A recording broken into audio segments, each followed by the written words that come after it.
People are struggling to make ends meet as they are today. A majority of Americans are living paycheck to paycheck. A majority of Americans have less than $1,000 of savings. 63% of Americans can't afford a $500 car repair. In this kind of environment, to attack our freedom would be devastating for our economy. Now, much chatter was started when GOP presidential hopeful Ben Carson announced his tax plan based on Bible teachings that would have every American fork over 1/10 of their income to the government. The ballyhooed flat tax was almost immediately shot down and laughed at by a wide number of experts when the math involved showing his idea could put Americans into a $1 trillion plus hole. So it really leaves one to wonder if any of these candidates on either side have a realistic clue about the issue of taxes and how to dig America out of the mess we allowed past leaders to create for us.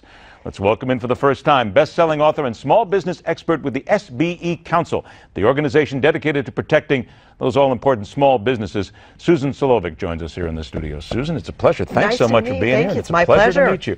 I've got in front of me now, I have got tax plans coming out my ears telling me that this one's good for small business, this one's good for the wealthy, this one's good for parents.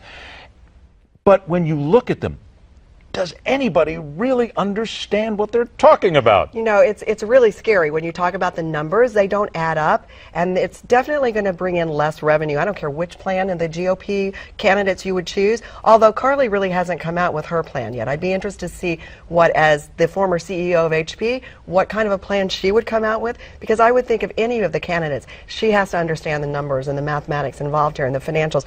But I think generally anything is better than what we have now.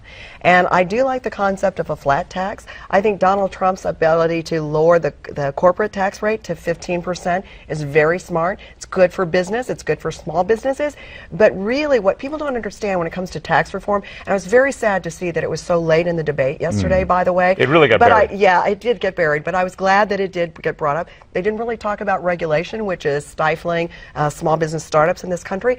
But I think that if you look at the tax plan that Donald Trump has put forward, it makes good economic sense. The problem, what people don't realize, is most small businesses are pass-through entities. So when you talk about tax reform and you talk about corporate tax reform, that's great, lowering the corporate tax rate, but you've got to lower the tax rate on everybody, because those pass-through entities are getting taxed at their own employment or their own personal income tax rate. So, and they're putting that money back into their business. You've got to give them that flexibility to do that. Isn't all part of this, though, when we start talking about tax plans, you can have a wonderful plan. What actually will pass? Right. What will get through? Because we still have this little thing called Congress that occasionally is sitting there. So as you look at all these plans, do any of them strike you and say, yeah, this one has a good chance of actually getting through the mess? You know, I honestly, as long as things stay as they are, the biggest thing right now in 2016, small businesses are hoping for the status quo. That is the best thing that can happen to us right now. But that's not going to happen, though, right? Well, you know, no, President Obama thinks he's king, so right. He just, you know, writes whatever he wants, right?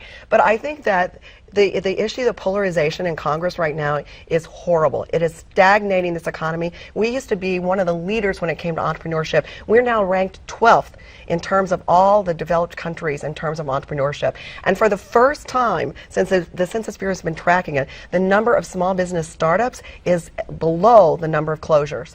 Where do jobs come from, Ed? Here's my point, and I wish that Janet Yellen, I hope she's watching right now, I'm sure she watches you all the time, but I want her to realize until you turn that trend around, this economy is going to grow at a tepid rate at best. It's a serious economic indicator that nobody looks at.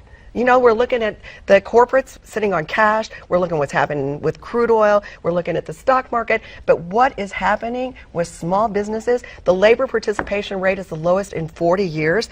Imagine if you could give those people the incentive to go out and become their own boss, to create jobs and get this economy going and growing again. Now, you just mentioned crude oil, so let's go there. Right. People are talking about what happened to the stock market today, another cratering. I'll wait for that for a moment here. And they're also talking about the Iranians now pushing a huge glut of oil onto the market.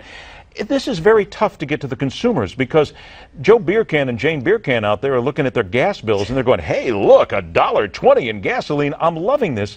Is that necessarily, though, a good thing for the overall economy? It isn't, and you're right. You know, they're sitting there watching their Netflix movies or whatever, popping a beer, and what they don't understand is this is eventually going to cause the bottom to fall out of our economy. How? Explain it to me quickly. Well, all right, so you're going to lose jobs because big oil companies are not going to be able to maintain. They're already pulling back on capital investments and growth. So there are going to be a lot of geographic areas that are going to be hit hard if crude oil stays at this level, and probably a lot of closures of the smaller refineries, things like that, and that all means jobs. And you know what? That low dollar price at the gas pump, we're not seeing that translated into expenditures. You know, consumer sales, you know, people don't have They're saving the a lot of money confidence. there, but they're not actually spending Right, that they're money not out spending. anyplace else And if because you- we had a horrible fourth quarter last year. We had a horrible fourth quarter. Look what's happening now here in the first quarter. We know there's this is a wageless growth right now in this economy. So how can you have a recovering economy when you don't have wage growth?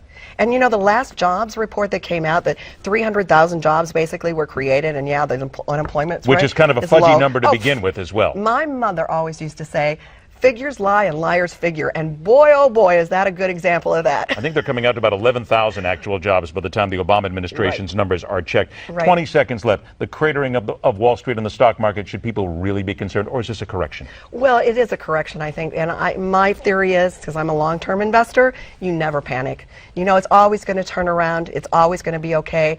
Leave your money where it is. Don't run to your broker and say, sell, sell, sell. You know, it will come back, but I do think it's indicative of the fact that this economy is not where the president would like to sell us his bill of goods. Well, that's just because it's a bill of goods. That's right. We got to wait until he moves it's out. Then propaganda. I think he keeps thinking if he says it enough, we're going to finally believe it, you know? Isn't that the way of some presidents? Don't they do that? I say it long enough, they'll believe me. That's right. Listen, let's believe you instead. Susan, All right. thank you so much Thank for coming you, in. Ed. Let's do My it again. pleasure. We appreciate you Oh, being here. great. Susan Wonderful. Solovic. We'll Thanks. see you again. All right. Speaking of digging out every dime possible out of the taxpayers, kneel once again to the NFL. The sports professor is next.